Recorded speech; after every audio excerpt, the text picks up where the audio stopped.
Hi, everyone. I'm very happy to introduce L.A. Prashanth, who's a faculty member at Computer Science Department in IIT Madras. He works mainly on theoretical reinforcement learning, and he'll be talking today about some of his new bounds on TD learning with linear function approximation, where we can set parameter-free learning rates. Now over to Prashanth. Thanks, Dheeraj, for the introduction, and thanks to organizers for this opportunity. I understand this is the last talk, so there'll be some comic interludes to keep you awake. And it's raining outside, so you can't escape in case you have such thoughts. So just pay attention. Yeah. Yeah. So there is some connection to these punchlines to what I'm going to present to TD learning. TD learning is a very popular algorithm for prediction, and it also does a lot of pretension that it's doing the right thing. So it's important that you pretend well. And this work is joint work with Gandharv and Doina, who are at McGill, and Dheeraj, who is at Google and also here. Let's get started. So I'll have the fastest introduction to temporal difference learning. I'm assuming many of you know. For those of you who don't know, just treat it as some ideas for non-asymptotic bounds for linear stochastic approximation, which these ideas will carry over in that setting as well, even if you don't know the specifics of TD. So so the setting we have is sequential decision making under uncertainty. The formalism is Markov decision processes, and the important components are you have states, actions, cost or reward based on your view of things, and the state transitions leading to a Markov chain. And the outcomes are uncertain, both cost or rewards and the state transitions. And the objective is to minimize some kind of a cumulative sum of your costs or rewards. And what you have control over is the actions that you choose in any given state, and you can randomize. And here is an example, which is like driving to work. Just to get audience engagement, what would be a good thing to put in the state variable? Any ideas? What should be in the state you're going to work? Yeah, that's correct. That's interesting, right? I did this in February also. This example in the context of different talks. But what's the most important state variable that you think about? Sorry? Can somebody be loud? Or mode of transport, yes, but yes, that's the most important. Where you are, before where you want to get to, your position is the most important, whether you're flying or driving or whatever. I think position is the most important state variable. And your actions could be whether you want to take the highway or the local roads. Or in Bangalore, we call these highways as ring roads, outer ring road and outer to outer ring road, and all the ring roads where the rings keep extending. Yeah. And yeah, you could have other actions also. I won't delve deeper into this example, but just to get audience awake, I got this. So the important performance metric is value function, which is a sum. I'll stick to rewards henceforth. So you keep summing these rewards, add a discount, and look at it in the infinite horizon. And the important control that you have is over actions, and I choose actions, so pi is my policy. This pi can be deterministic, which is like saying that given a state, I will always choose a particular action, or it could be a distribution over actions. In either case, you want to optimize this expected value. And for a given policy, I mean, a bigger problem in RL is the problem of control, where you want to find the best policy which has the best value function. In this talk, we are not going to focus on that. In this talk, we are going to fix the policy and try to estimate this. That's the goal of this talk. And an important tool for the algorithm that will be presented next is that this fixed point equation. So this V pi is the one and only fixed point of this operator. It's the one and only fixed point of operator, which is like saying that V pi equals T pi V pi. And this is what is exploited in arriving at the temporal difference learning. So which is the topic of next slide. So if I want to do whatever is called as the tabular TD0, I'm just focusing on TD0. Tabular TD0, what I do is I get rid of this P and sample from this, sample an X state, treat this as the increment. And that's here for you. And this is where the pretension bit is coming. So you're going to pretend that this Vt is the V pi, in which case you'll have a mean zero term. And this, under some reasonable assumption, converges to V pi. This iterate, this is just a stochastic approximation uh, which solves the fixed point equation in the previous slide. And what is the problem with this? The problem is that you need to store a huge table. Yeah, you need to store a lookup table. And one way to get rid of it is to come up with some approximation to the function that you care about, which is the value function, which is TD with linear function approximation. So you approximate the function that you care about using a linear architecture, and theta is your parameter, phi is the features, and both of these sit in a smaller dimensional space D. D is much smaller than the cardinality of the state space. Now the question is, what is the theta that I have to choose? What TD does is it solves what is called as the projected Bellman equation or projected fixed point equation here, and some notation here. This is a very, very tall matrix. So to put things in context, so TD gets to this theta star. It doesn't solve this projected system of equations by writing it as like a linear system of equations and explicitly solving it. What it does is instead, indirectly gets there via sampling. And this phi is a tall matrix with rows for each state. You stack up the features as rows. And then you project orthogonally using a certain weighted L2 norm. Keep as your operator. And theta star is what you want to get to. So that's a reasonable approximation to the Bellman equation or fixed point equation. Previously, you had V pi equals T pi V pi. But you need the projection because the actual value function V pi may not be expressible in this form. Maybe you don't have rich features or things like that. So you can only hope to solve a projected system of equations. If value function is expressible in some phi theta star form, then this projection is going to go away. Otherwise, you're going to get an approximation, and you're going to get an approximation error. Yeah. Any questions? This is all still in the background. I didn't do any of this. Some more background before I get to the main contribution. So this is the algorithm. You have, it's a stochastic approximation algorithm with a certain step size and an update. This has some similarity to whatever I presented as full state TD. So this was the value at the next state. This was the value at the current state. And this entire thing is a scalar, whereas theta is a vector. So adjust, people throw in this phi of st. But if you just take this entire shaded term and compute its expectation of the mean value, then what you get is an equation which would be equivalent to the TD fixed point that I gave, projected TD fixed point. That would be an interesting exercise. That's the first exercise I suggest you do before getting into TD, to believe why this, to understand or make sense of this update rule. In particular, this increment, you have to relate this increment to this fixed point relation. Once you do that, then you can start analyzing TD, because if you can't make sense of, okay, I hope you can make sense of. Okay, so under some assumptions, so the question now is, does this TD update, this iterate converge to theta star? Under what kinds of assumptions? You need some assumptions. So the first assumption is that the Markov chain, if you fix the action, what you see is a sequence of states, and that's a Markov chain. And that Markov chain, we assume, has a stationary distribution. And this is simple. Yeah, any questions?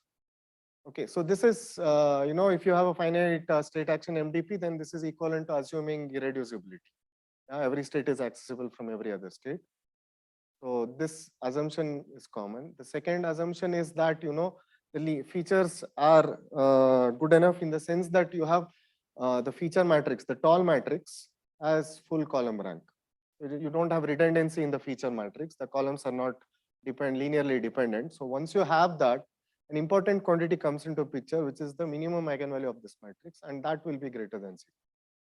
Is Xi is a diagonal matrix where you put all the stationary distribution entries, and you look at the lambda min of this, and that will be strictly greater than 0 if you assume full column rank. All right. The next things are simplifying assumptions that we make in our work, but you can throw in integrability assumptions in general. We make this work for the sake of simplicity. Assume the rewards are all bounded by 1 and features are bounded by 1 in norm, in L2 norm. You can replace this with constants and adjust the bounds. You can read the paper we have. For simplicity, I'm putting one here. And these are standard stochastic approximation conditions.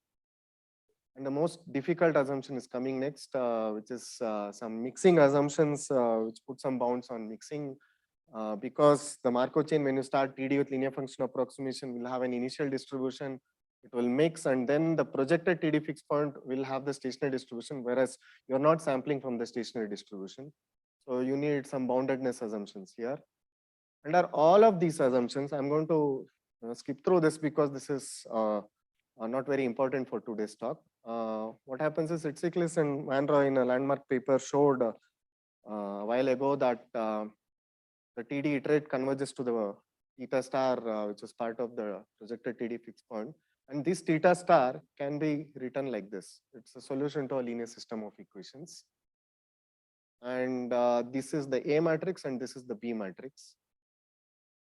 The important thing is I cannot solve this directly in a RL setting because I don't know the stationary distribution. I don't know the transition probability matrix. And even if I know, I'm looking at a high dimensional system. Yeah.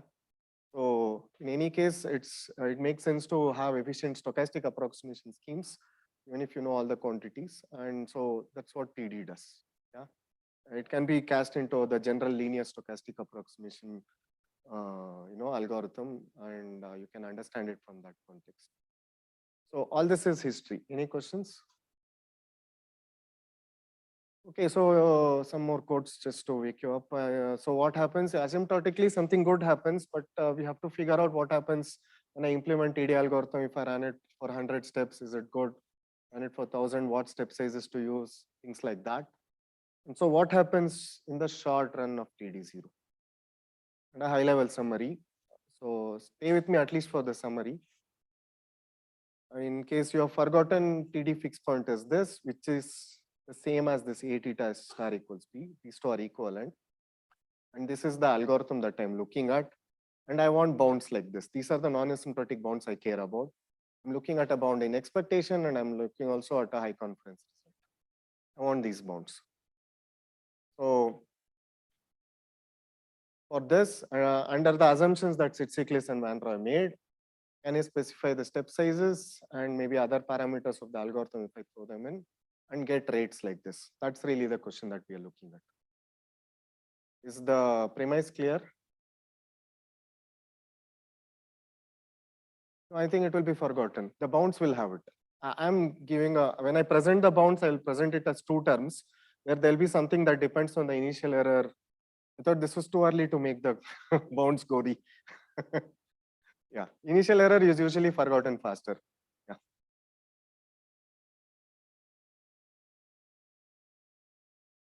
Sorry, what?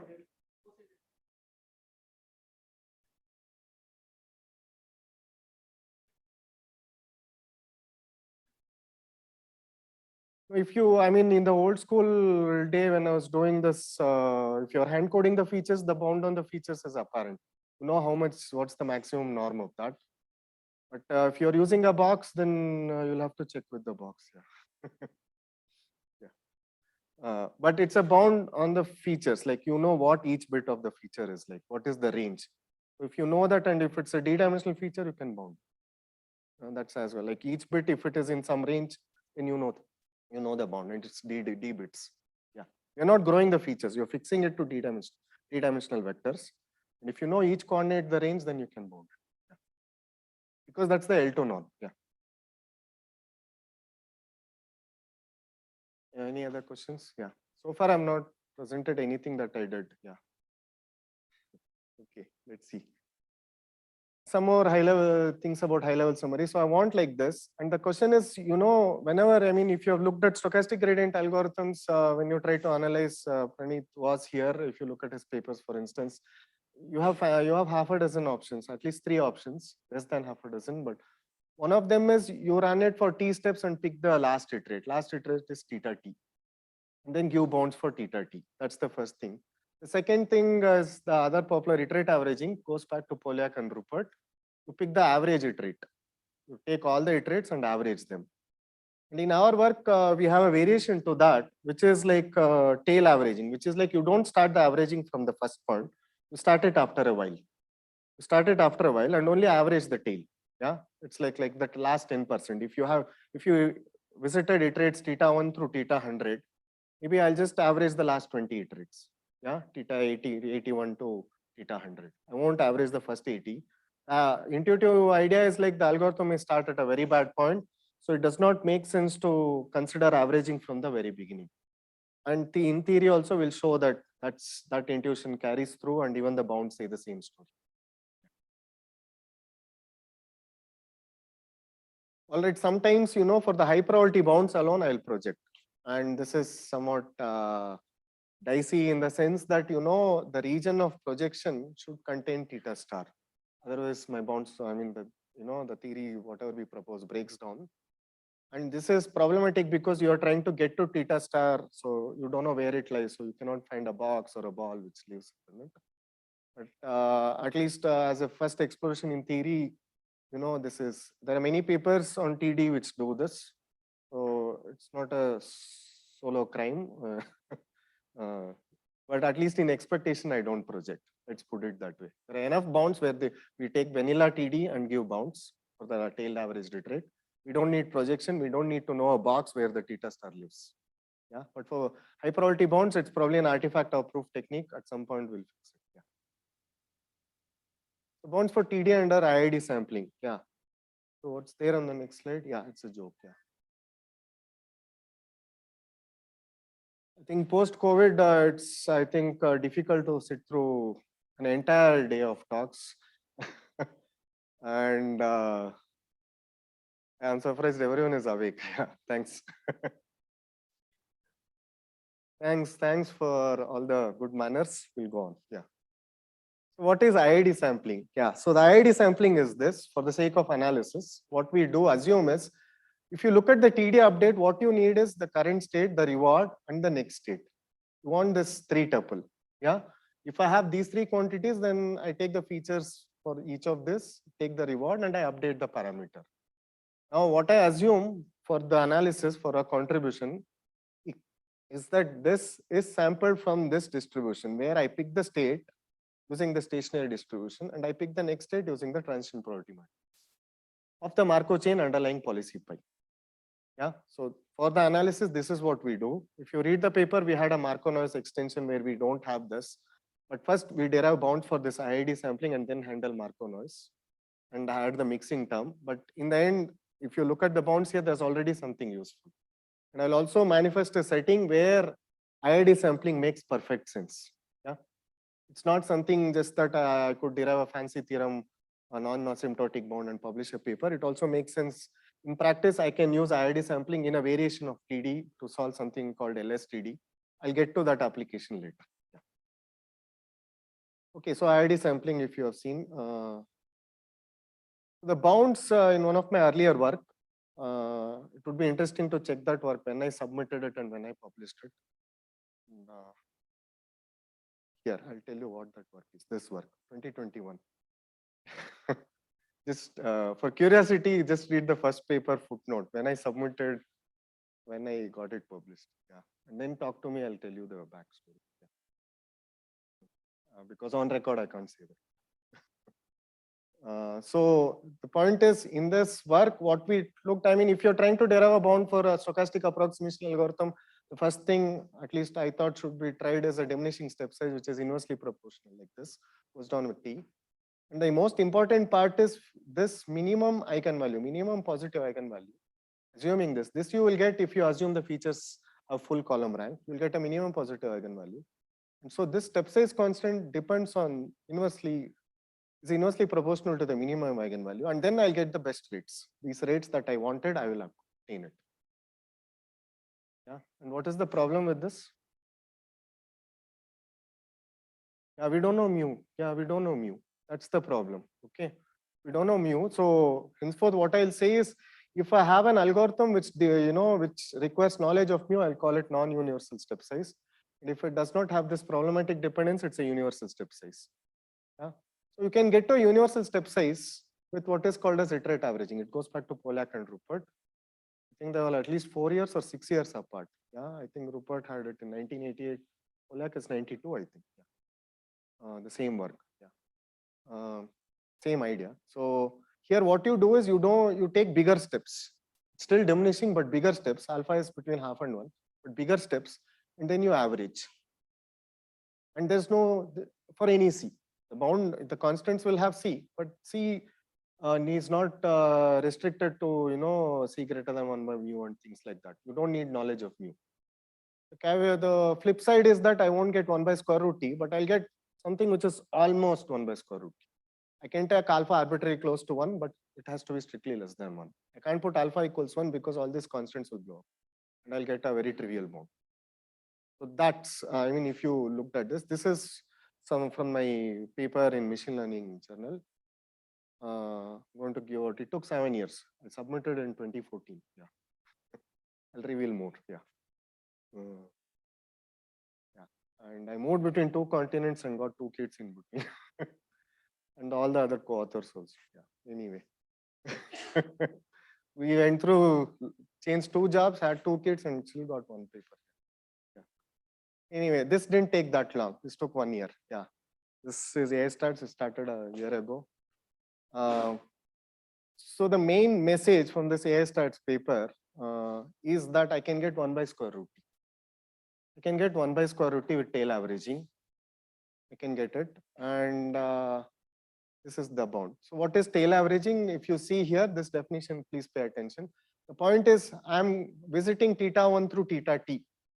Yeah, and I'm averaging the last n iterates. So I'm starting from point K and averaging all these iterates in the end. So the number of iterates I'm averaging is this. Okay, as inspiration, this was inspired by some work where I think Praneeth was one of the authors. I don't remember all the other authors.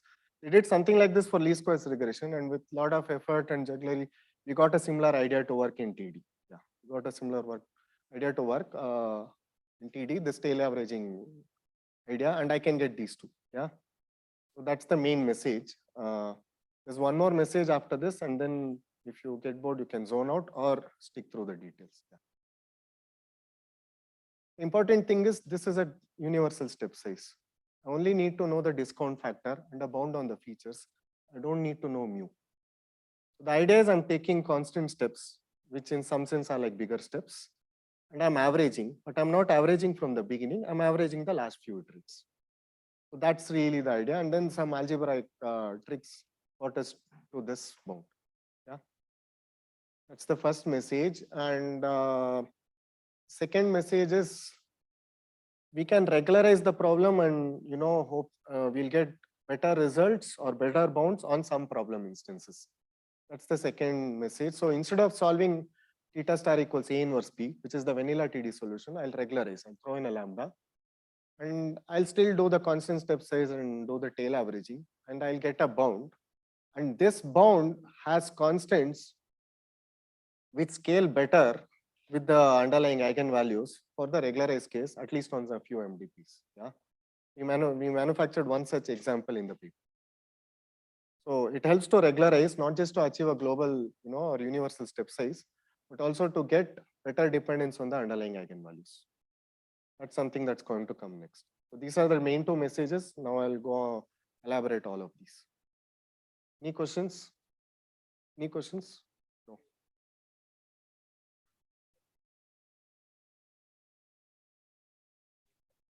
Yeah, that's correct.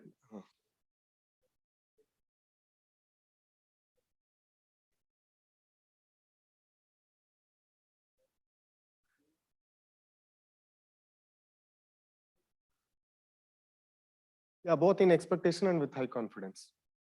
Both. And I'll take lambda equals 1 by square root T and get a bound from here to the theta star itself.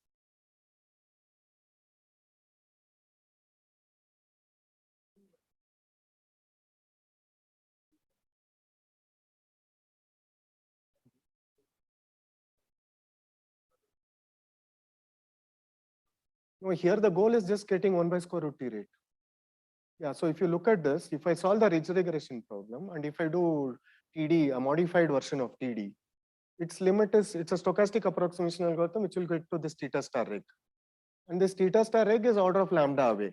If I want order of 1 by square root t rate overall, I'll just put lambda equals 1 by square root t. I have a universal step size. I have 1 by square root t convergence.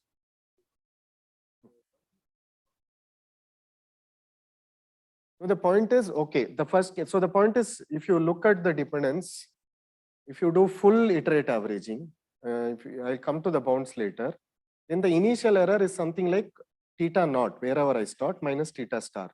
That's the initial error. It depends on where I started. That will be forgotten at a certain rate, 1 by n, 1 by n square, or e exponential. Here, with tail averaging, we're able to forget it exponentially fast compared to full averaging, because you may start at a very bad point. So it makes sense to average after a while.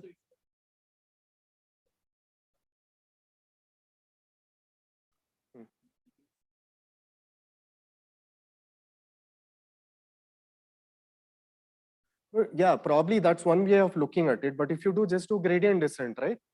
Your limit may be a point which is very far from where you started. So the wherever initial exploration you do may not be necessary in your final iterate that you're proposing. In the end, you are saying this is the iterate. This is what I think is a proxy for theta star. So in that, it doesn't make sense to put all those initial points which may be arbitrarily far. That's just the intuition. But if you look at the bounds, the initial error is forgotten exponentially fast. I think in the next 15 minutes, I hope to get there. Yeah. Okay. Okay, so this is a huge summary. So the point is, in all these previous works, they either got 1 by square root t knowing mu, or got a weaker rate, Yeah, something like 1 by t power alpha by 2. So we managed to able to close the gap using tail averaging, and also with regularization will show some benefits. And this is the story with expectation. There are small, and this is the vanilla TD. And here with projection, we are able to achieve something similar. Yeah, there are fewer papers who do high confidence bounds, and even there we are able to get the 1 by square root t rate per universal. That's really the message. Okay, we'll go on. So the point is the IID assumption. The IID sampling assumption makes sense in a setting that I'm going to talk about. Again, the same paper where I talked.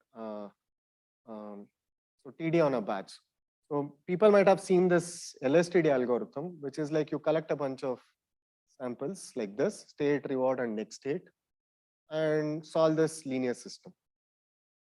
Okay. And if you use the incremental inverse computation, Sherman, Morrison, lemma, or Woodbury's identity, however you knew it, and if these features are all d-dimensional, then this computing this AT bar inverse, yeah, this one is like order d square t, where t is the number of size of the data set. Now what you can do is, instead of solving this explicitly, it's part of, so LSTD is part of policy iteration type algorithms where you'll do LSTD and then do the policy improvement and again do LSTD and do policy improvement, something like LSPI and some variants. So this d square t, the question is, can I do dt, order of d times t?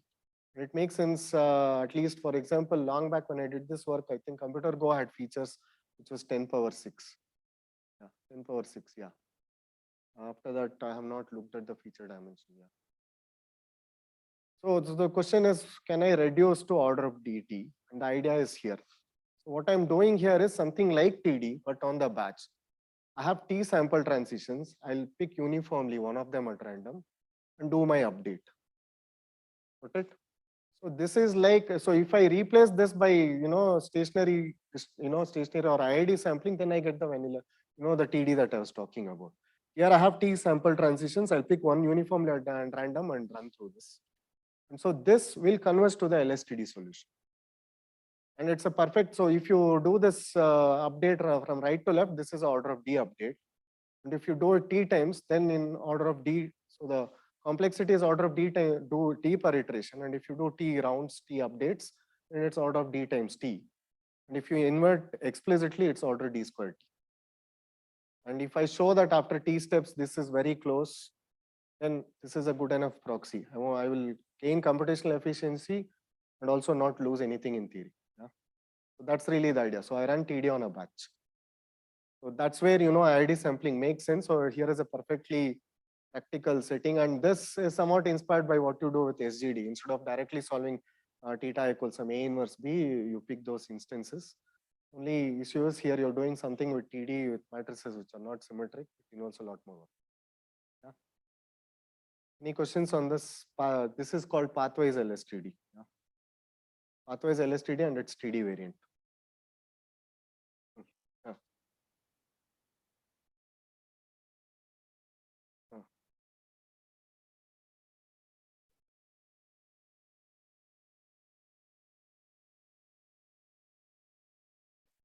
Yeah, that's correct. So that's entirely orthogonal to this work. That's my answer. In the sense, I'm not doing any feature in you're given. So the question is this: you're given a bunch of features, and you want to learn the best parameter. If you go to TD with linear function approximation, so if you go back a long way.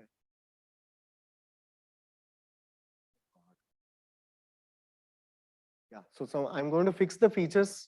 After that, it's entirely interesting to figure what is the best theta. And given that best theta turns out to be, that a reasonable theta turns out to be this. And now I have to get to this theta star without too much computation. That's like the basis of TD with linear function approximation. How you get the features, how you optimize them, whether you're going to do some low dimensional projection, low rank approximation. Like for example, you could take that feature matrix and do SVD and cut it, truncate and do all of that. You can do all that. You give me the features. After that, I'll try to get to theta star. These are two independent problems. Yeah.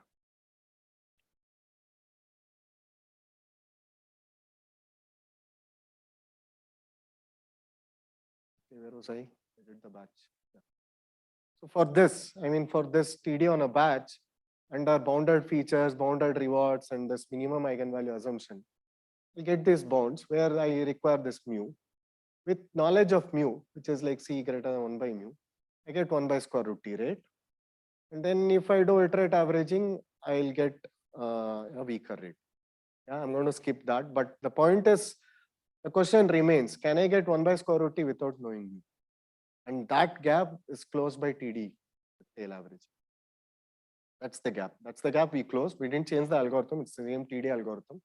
We added tail averaging instead of full averaging or the last iterate, and we are able to get the bounds. Yeah, in between something. But when I was coming to Bangalore, my daughter asked me, where are you going? Why are you going?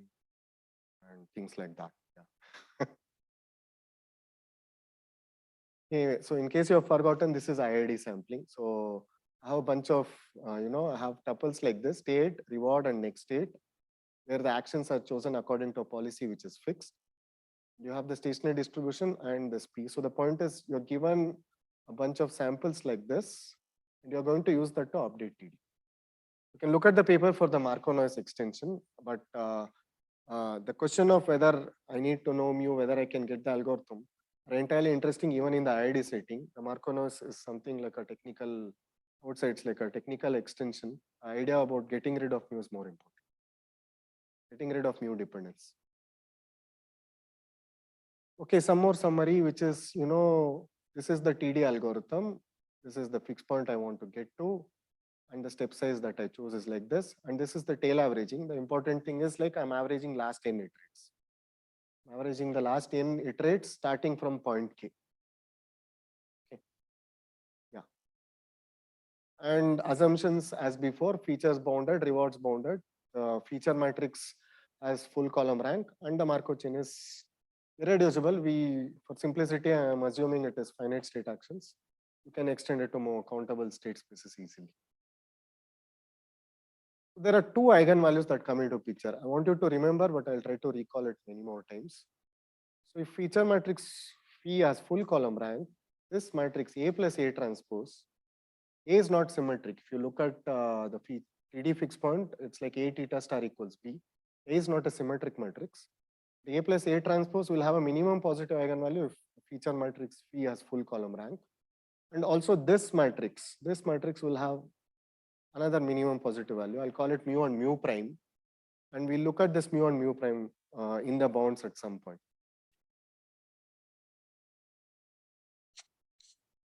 This is the correct time. 5:10. Yeah. I have 10 more minutes. Okay. Oh. Okay, good. Yeah. Okay, so with tail averaging, I get this bound. And I want to spend some time here. I'll spend 5 minutes on this and 5 minutes on another slide. And that will, and 1 minute on the questions. That will cover 11 minutes. This is the step size. If there's a bound on the features, that will come here. I'm assuming features norm is bounded by 1, otherwise they'll come here. And beta is the discount factor. That's easy to assume. Assume knowledge of beta. And to answer somebody's question, this is the initial error, theta naught minus theta star. And if you look at this term, for simplicity, I assume I'm starting averaging after a half wave. Yeah, just to illustrate how this bound looks. Then what happens is this is like 1 by t. This is the term that relates to a certain variance that comes in the update factor. And the initial error, if you look at this k is the midway point. Yeah, this will be t by 2. So this is like e power minus t divided by t square. So if you look at the initial term, it's forgotten exponentially fast.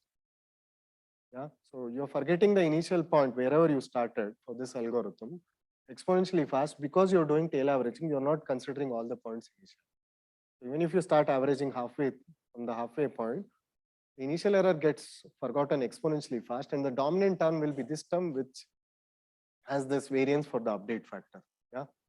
So this will be 1 by t. So I get 1 by t rate. So previously I wanted 1 by square root t without the square. So if you take square root throughout, get rid of the square, you'll get 1 by square root. Questions? Is this bound clear? Because after this I'll have variations of this bound. Yeah, so the point is there are two ways to derive these bounds.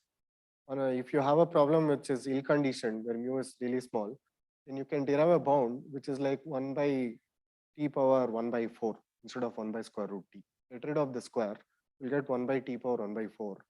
No eigenvalue, inverse eigenvalue dependence. Okay. The other way is this, where the eigenvalue comes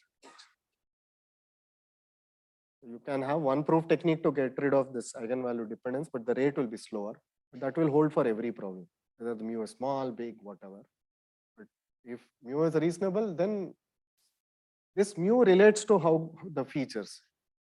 So that feature matrix, whatever columns you put there, there's a lot of redundancy, the mu will be small. Yeah, so yeah, but you want to add something? So the point is, it really depends on the domain and how you chose features. If you're not really sure about mu, use the other one. Yeah. With a different step size. That's it's the most practical. But if you know some lower and upper bounds for mu, yes, you can help. Also, there is some work which shows that, okay, if you use STD style algorithms, it's adaptive. So if you choose a step size, which is not too bad, if you have strong convexity, like mu being largest strong convexity, essentially, it adapts and gives you 1 over n rate. But if it's not big enough, it will give you 1 over root n rate. So yeah, that's the gap. I'm saying that's the gap. Yeah. Yeah. So, but yeah, it is usually if you do the analysis the right way, you can show that it adapts. You don't have to change the algorithm. It just gives you the right best of the two worlds. Yeah.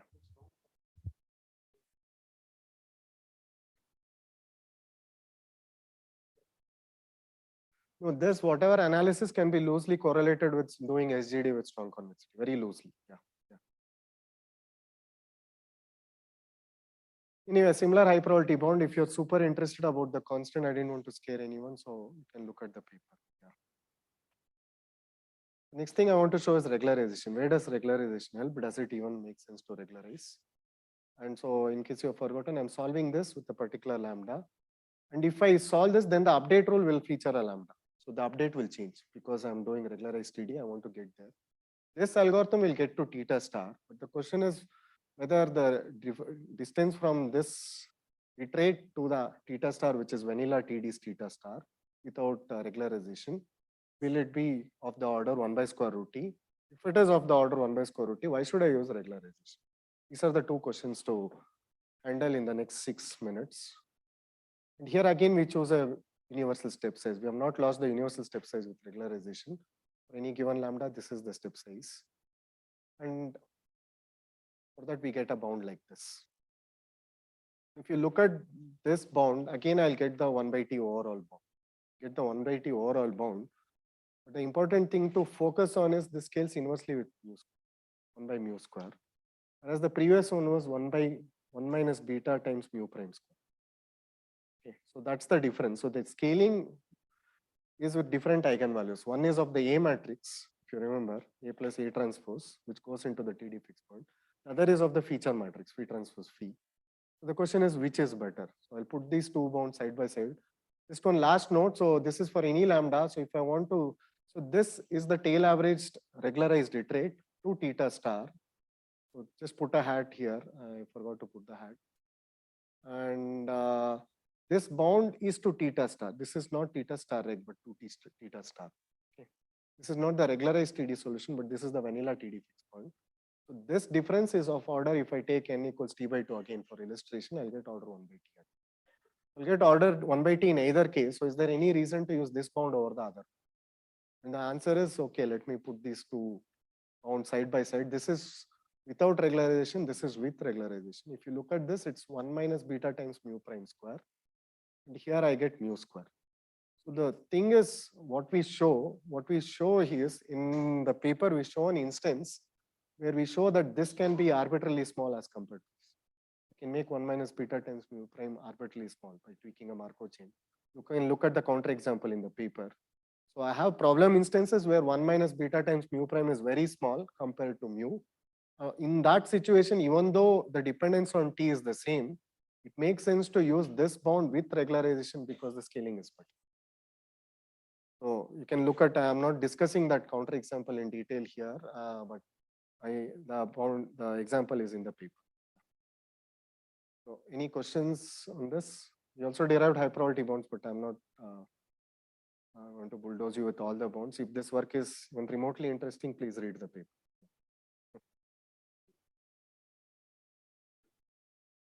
No, this is without regularization. These are different iterates. So if you want, you can start at the same point. Yeah. The point is this inverse scaling. There's a factor that will dominate. If mu, if 1 minus beta times mu prime is very small, then this factor will dominate. Yeah. Whereas here we are saying that we have problem instances where 1 minus beta times mu prime is much smaller than mu. So with regularization, I can get a better bound. Even on problem instances where 1 minus beta times mu prime is very small. Because on such things, mu need not be small. We manufactured such a problem instance to give the motivation for regularization. Yeah. Any questions?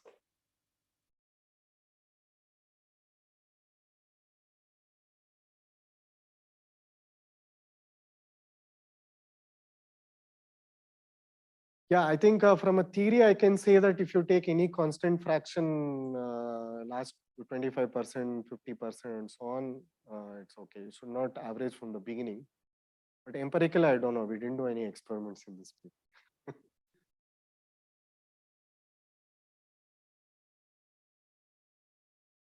Yeah, here, if you take any proportion in theory-wise, it's okay. As I said, I can't, without doing experiments, I don't want to claim anything, but I think any last percentage, at 10, 20 or things like that should work. Maybe in 6 months, if Gandharv does some experiments, I'll let you know. But the important thing is there are two things. Don't pick the last iterate. Bounds are bad. And don't average from the beginning. So you have to average after a while. And that message is true even, like if you compare the bounds for last iterate versus iterate averaging. Yeah, the last iterate, the initial error is forgotten super fast. But then for the last iterate to get the right bound, you need to know mu. With iterate averaging, you don't have that, but initial error is forgotten slowly. So with tail averaging, you get the best of both worlds. You'll forget the initial error fast, and you don't need to know mu. You get best of both worlds, but when to start averaging empirically, I don't have an answer.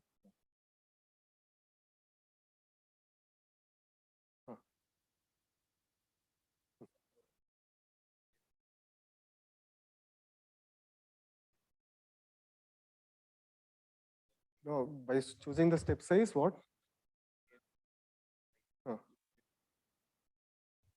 That's for non-smooth problems. This is like smooth. No, but here you need to, I'm saying you need to know mu. It's like strongly convex problems. It's like strong convexity, I would say. Yeah. So, yeah, I'll have to discuss offline. Yeah. In the interest of time. I'm done. I'll end with a joke. I usually don't like to conclude my talk. I mean, I like to conclude without conclusions. But I realize that some reviewers don't like it when I submit it to ICML Neurips without conclusions. Some reviewers were unhappy. So I took the abstract and made past tense out of it. But yeah, if you like to read more, read these two papers. Thanks.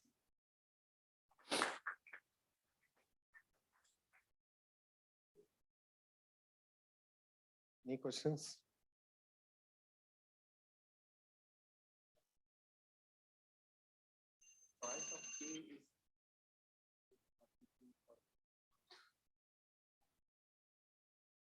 Lambda is 1 by square root t. So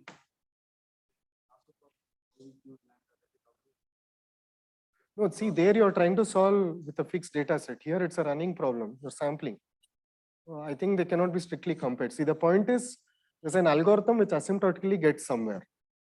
Yeah, theta star. And I want to get there in the finite regime and I want to see what kind of step size I can choose so that I get the best rate. So I don't know if there's a strict parallel. Yeah. Yeah, let me put it this way. For any stochastic approximation algorithm, you can't get better than 1 by square root t. So I have an algorithm which gets you 1 by square root t. If you like to optimize the constant factors, yeah, you can follow up on this one. Yeah, I don't have lower bounds to say these are the constant factors, but maybe something from Gary Vee will inspire you to do a lower bound and get it right. Yeah. You have any other questions? Okay, let's thank our speaker again.